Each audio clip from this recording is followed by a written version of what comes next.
আসসালামু আলাইকুম। Kerima kitchen blog থেকে আপনাদেরকে স্বাগত। সবাই আশা করি ভালোই আছেন।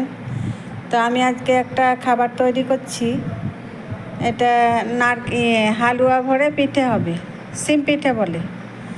তো এই যে আটাগুলো আমি করে নিয়েছি, খুমির করে নিয়েছি। তারপরে এবার কি করব আপনাদেরকে দেখাচ্ছি।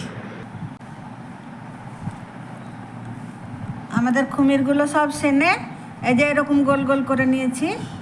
তারপরে এবার এরকম বাটি তৈরি করতে হবে। এই যে বাটি তৈরি হয়ে গেছে, এবার এর মধ্যে হালুয়া ভরছি। যে হালুয়া ভরে এরকম করে দিই।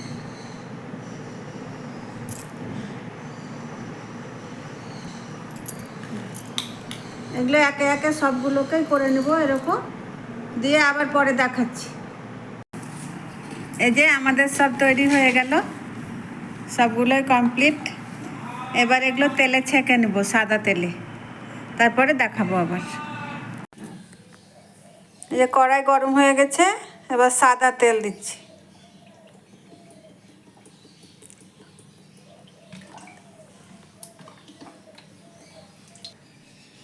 তেলটা গরম হয়ে গেছে, এবার দিচ্ছি। এগুলো ভেজে নেব, একে একে দিয়ে সবগুলো ভেজে নেব।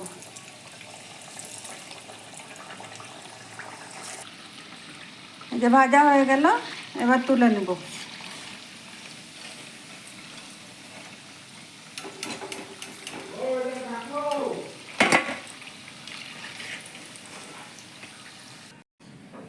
আমার সব ভাজা কমপ্লিট। এই যে কত সুন্দর হয়েছে।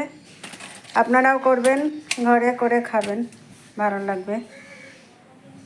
আর আমার ভিডিওটা কেমন লাগলো কমেন্টে জানাবেন। লাইক কমেন্ট শেয়ার করবেন, পাশে থাকবেন, সাবস্ক্রাইব করতে ভুলবেন না। সবাইকে আসসালামু আলাইকুম জানিয়ে আমি শেষ করলাম।